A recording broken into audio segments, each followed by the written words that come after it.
Greetings, friends and countrymen. Welcome to Conspiracy Corner News, Episode 10. This is Bart Sibrel. Conspiracy Corner News briefly highlights the week's most significant and underreported news events throughout the world, focusing on special preparation for the difficult times ahead for all mankind. I hope you had a great Thanksgiving Day holiday. I did. I took a couple of weeks off, but I'm back. And back again with this story that a lot of people have been writing about that I should mention. It says that Russia has announced that it is sending humans to the moon. First of all, let's take a look at their depiction here of their realistic, people on the moon in the future. First of all, you can notice that they have this little cave that they've built under this mound of dirt. Von Braun, who built the rocket to the moon, actually, it only went into Earth orbit, but he said many times in his early writings that as soon as you landed on the moon, you would have to go into a cave to protect yourself from micrometeorites. I'm not sure how many meteorites hit the Earth every day. I'm sure it's in the tens of thousands. And a lot of these are just tiny particles like the size of a grain of sand. Unfortunately for astronauts on the moon, because there's no atmosphere, these particles are traveling 20 to 30,000 miles an hour. They will go through your spacesuit, your skull, the spacecraft, causing catastrophic decompression and so forth. Von Braun estimated that there would be a 50% chance of a fatal catastrophic failure every 24 hours because of micrometeorites, that it was absolutely mandatory for them to go into a cave or build some sort of structure like this in order for them to survive on the moon. Of course, they never did that in any of these missions, and his requirement, to do this was brushed under the rug and never talked about again. Additionally, the moon being 1/6 the size of the Earth, if you were on the moon looking at the Earth, it would appear to be 6 times bigger in the sky than a full moon, just as it does in this picture. And yet, on the 6 Apollo missions allegedly to the moon, there's not a single picture, not a single one, of the Earth 6 times bigger over the horizon of the moon. Isn't that interesting? I think they had a hard time faking the constellations of the stars, getting them realistically and mathematically accurate, not to mention the turning of the Earth and, what cloud patterns were realistically on the Earth at that particular time. So they just didn't photograph it and didn't talk about it. This author says this is big. Before 2030, Russia plans to land its first cosmonauts on the moon. Europe wants a piece of the action. It says they're a little late for the great space race. Of course, this person naively believes that the moon missions were real. I wrote a recent article about this, and I'll just go ahead and read it like an author of his books on tape. Twice the time needed to reach the moon today than 50 years ago. Russia just announced that it hopes to put the first man on the moon a mere 60 years after America allegedly did it on the first attempt with 1960s technology. Let me point out, no scientific achievement has ever worked on the first attempt. The Wright brothers went through, dozens of attempts to get off the ground. To reach Mount Everest or the South Pole took dozens of attempts, and yet we're to believe that the most complicated scientific achievement of all time worked on the first occasion. Even the 747, which was built in the 1970s, took 2 years longer to build than a rocket to another planet for the first time with decade-older technology. And they went through 160 engines before they could lift that fuselage off the ground. Let's continue. There's more computing power found today in a $10 Walmart digital watch than was in the entire U.S. space program of the 1960s. President Kennedy, who was not a scientist, rather a political visionary, set the irreversible goal to put a man on the moon in only 8 years hence, though the most difficult scientific achievement of all time had never before been accomplished, and never in the history of the world had one been attained on the very first attempt, putting the nation's pride on public spectacle for a looming failure. Of course, only one way to guarantee a success is to stage it. Today, Russia, who launched the world's first satellite, launched the world's first astronaut, and accomplished the world's first spacewalk, will take twice as long, 15 years today after setting the goal, with 50 years more advanced technology to do what was supposedly so easily accomplished with 1960s technology on the very first attempt. Amazing, isn't it? If it took 8 years to make the first automobile 50 years ago, would it take 15 years to make another automobile today with 5 decades more advanced technology? The answer, of course, is no. Technology does not go backwards unless the moon landings were real, which technology does not go backwards, therefore they were not real. If it were so easy to go to the moon in the 1960s, there would be bases there now by numerous nations. The South Pole has a low temperature of nearly 90 degrees below zero, yet there are bases there because it is humanly possible. If it were possible to have men on the moon, they would be there right now. The fact that there are not is proof that it cannot be done. It is so simple to see if you are not blinded by the pride of manipulated and misplaced propagandized patriotism. The only way this blatant contradiction can exist is if the first alleged missions to the moon were intentional government trickery instead. In a world full of million-man genocide and child abuse, is it really so hard to believe that a government simply lied to their people on a single occasion to save face on the international stage?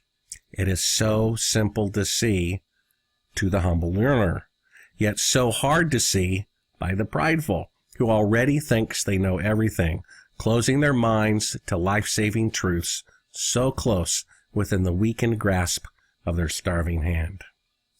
Let's read this because it's relevant to what we're about to talk about next.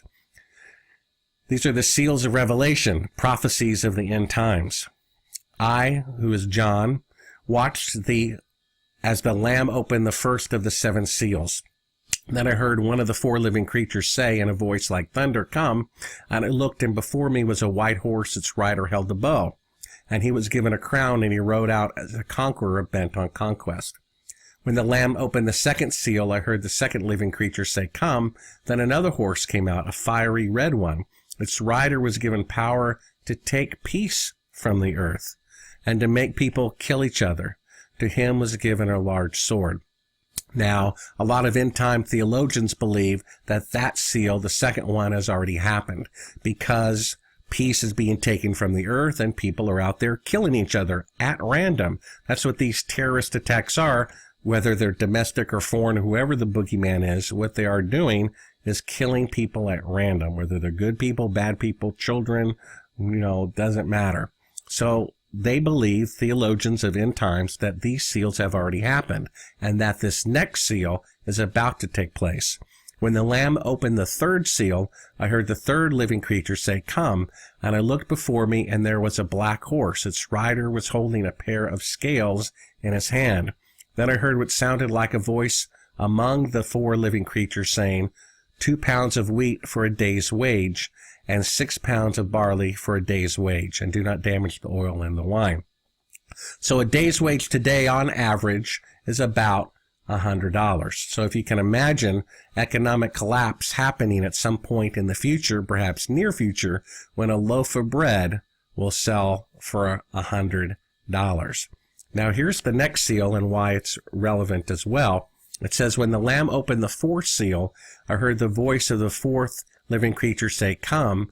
I looked, and there before me was a pale horse. Now, pale, most people interpret to be this kind of light green. It's kind of a diseased color that diseased flesh turns, or a corpse turns when it starts to decompose. It represents disease. Its rider was named Death, and Hades was following close behind. They were given power over 1/4 of the earth to kill by sword, famine, and plague. That's what it's talking about, and the wild beasts of the earth. So first, let's talk about the 3rd seal, which is economic collapse. And here's something kind of interesting, their analogy that they talk about in this particular article, all of which I will link in the description of the YouTube video. It says, those who sailed aboard the Titanic on its maiden voyage were led to believe that because of the design of the Irish-built cruise liner, it was unsinkable. In fact, they put in their publicity posters, the ship that God himself could not sink, and it never even completed one voyage. History, of course, proved that to be an incorrect assumption. At 2:20 a.m. on April 15, 1912, the luxury ship sank in the frigid Atlantic Ocean with 2,200 people on board, roughly 2.5 hours after striking an iceberg. Majestic and luxurious, the Titanic, at 883 feet from bow to stern and with 16 compartments, was thought to be watertight. It wasn't. Its appearance, in other words, was deceptive. A great many experts today, especially economists and experts who are realists and not corporate shills, are comparing modern markets and financial conditions to the ill-fated Titanic, a facade of stability, while underneath lies an infrastructure doomed to failure. As noted by Charles Hugh Smith of Two Minds blog, recent efforts to fix the ill-designed global financial infrastructure and change course have been akin to rearranging deck chairs on the Titanic. They might look great on the surface, but in the end, the same thing is going to happen. Specifically, he writes, "We're like passengers on the Titanic 10 minutes after the mighty ship struck the iceberg. There is virtually no evidence to those on deck or those snug in their warm cabins that everything they reckoned was safe and secure was doomed to perish. Only those who witnessed the damage below the waterline, these are the people like Greenspan who are warning a financial reset is in order, and knew the limitations of the ship's design or the financial system, grasped that the loss of the ship was inevitable and could not be reversed." So there were maybe a couple of people on board the Titanic who knew what was going to happen, or not necessarily what was going to happen, but what could happen if it struck an iceberg. Most people were totally oblivious to it. And that's what's going on today. Most people think the economy's fine, but the true people who know the design of the economy are warning, be prepared. And that's why we're here. We're here to talk about you, me, and your friends and family getting prepared. Now, here's a gentleman who's been in the news industry for quite a while. He's a millionaire. I'm sure he has access to people high up the chain of command who are controlling the world. It says even Ted Koppel is buying freeze-dried food for the day when a cyber attack or whatever takes out the power grid.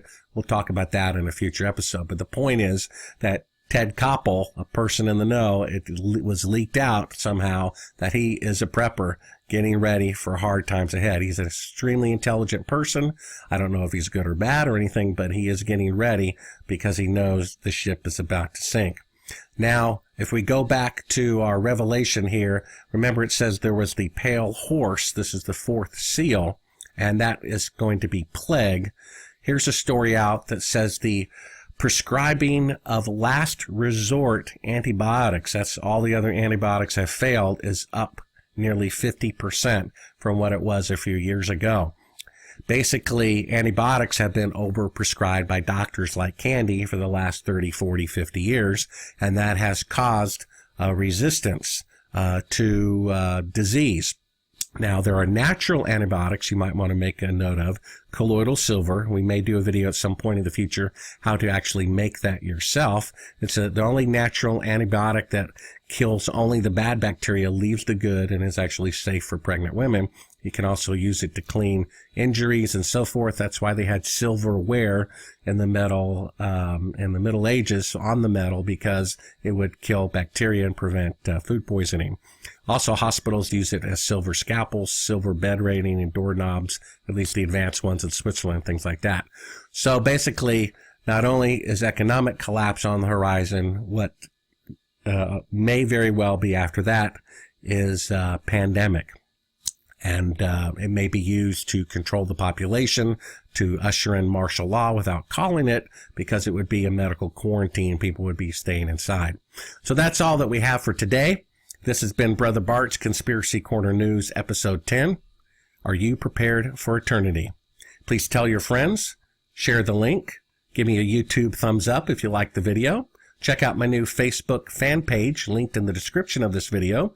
Like it if you like it. And thank you for your kind support.